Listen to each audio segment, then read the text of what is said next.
selamat sejahtera. Ini adalah kekili baitcaster. Kebiasaannya, pemancing menggunakan kekili jenis ini bagi melakukan kaedah casting.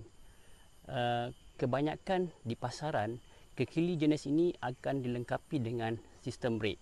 Sama ada brake jenis centrifugal atau jenis magnetik. Dan kekili baitcaster yang ini menggunakan jenis magnetic brake. Saya akan kongsikan dengan anda bagaimana konsep asas bagaimana sistem magnetic brake ini berfungsi dan bagaimana cara untuk kita setting magnetic brake pada kekili baitcaster ini bagi kita melakukan lontaran di dalam teknik casting. Ini adalah brake dial. Jika dilihat dengan lebih teliti, sebenarnya brake dial bagi baitcaster ini menunjukkan angka 0 hingga 10. Ada juga baitcaster yang lain di pasaran, brake dialnya menunjukkan angka yang berbeza, iaitu 1 hingga 20. Ada yang menunjukkan maksimum dan minimum. Ada pula yang menunjukkan less, medium dan more dan sebagainya. Kesemua tersebut adalah merujuk kepada tahap brake yang kita berikan kepada spool apabila lontaran dilakukan. Jika dilihat dari sebelah dalam pula, terdapat magnet di mana magnet ini akan mempengaruhi kelajuan pusingan spool. Spool akan diletakkan bersebelahan atau berhampiran dengan magnet. Apabila brake dial diselaraskan daripada kedudukan minimum kepada maksimum, iaitu pada kedudukan 0 sehingga menaik sehingga 10, ini bermaksud magnet ini akan bergerak menghampiri spool dan daya daripada magnet tadi akan mempengaruhi kelajuan pusingan spool dan menyebabkan spool berpusing dengan lebih perlahan. Begitulah sebaliknya, apabila dial ini diselaras kepada angka yang lebih kecil pada tahap yang minimum, ini akan bergerak menjauhi spool dan menyebabkan spool ini berpusing dengan lebih laju. Inilah konsep asas bagaimana sistem brake magnetik berfungsi, di mana ianya menggunakan daya daripada magnet untuk mempengaruhi kelajuan pusingan spool. Seterusnya, bagaimana cara untuk kita setting magnetic brake pada kekili baitcaster ini bagi kita melakukan lontaran. Sebagai permulaan, kita boleh gunakan gewang yang bersaiz besar untuk mengelakkan berlakunya backlash.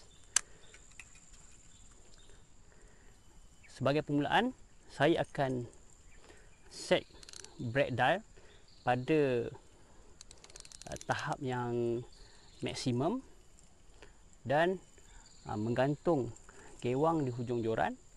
Seterusnya tekan tambah. Kita dapat lihat spool tidak berpusing walaupun tambah telah ditekan. Apa yang sepatutnya saya lakukan adalah menyelaras kas control knot mengikut berat gewang yang digunakan, dan spool berhenti apabila gewang telah menyentuh permukaan tanah. Ini adalah setting yang sesuai bagi kita melakukan lontaran.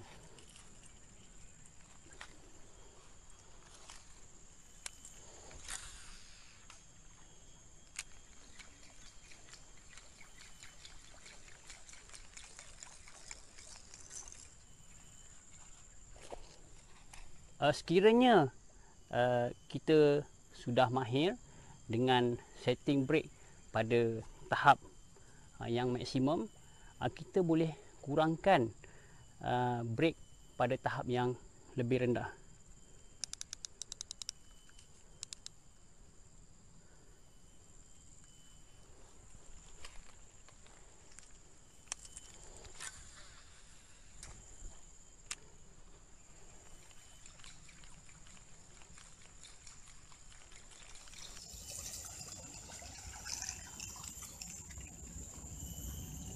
Kita dapat lihat lontaran ini lebih jauh daripada lontaran yang sebelumnya. Ini kerana saya telah mengurangkan tahap brake kepada tahap yang lebih rendah. Untuk mendapatkan lontaran yang lebih jauh, kita harus kurangkan lagi tahap brake, iaitu pada tahap yang paling minimum. Di sini bermaksud kosong dan melonggarkan keseluruhan gas control knob. Ini bermaksud keseluruhan pusingan spool akan dikawal dengan menggunakan ibu jari. Cara terbaik untuk mengawal spool dengan menggunakan ibu jari adalah semasa lontaran dilakukan, kita tidak mengangkat ibu jari terlalu tinggi daripada spool. Sepatutnya kita hanya mengangkat sedikit saja supaya kita dapat merasa mainline yang keluar, dan pada masa yang sama kita dapat mengagak kelajuan pusingan spool.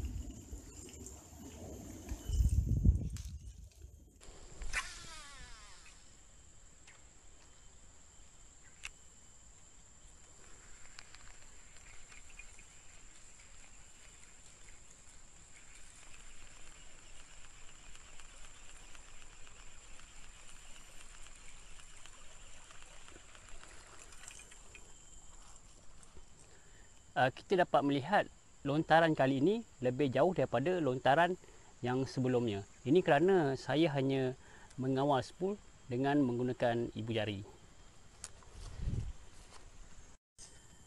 Inilah yang dapat saya kongsikan dengan anda, iaitu bagaimana konsep asas sistem magnetic brake, bagaimana cara untuk kita setting magnetic brake pada kekili bike caster, dan bagaimana cara untuk kita mengawal spool dengan menggunakan ibu jari apabila brake tidak digunakan. Saya percaya anda boleh melakukannya, malahan lebih baik daripada saya. Selamat mencuba dan semoga berjaya.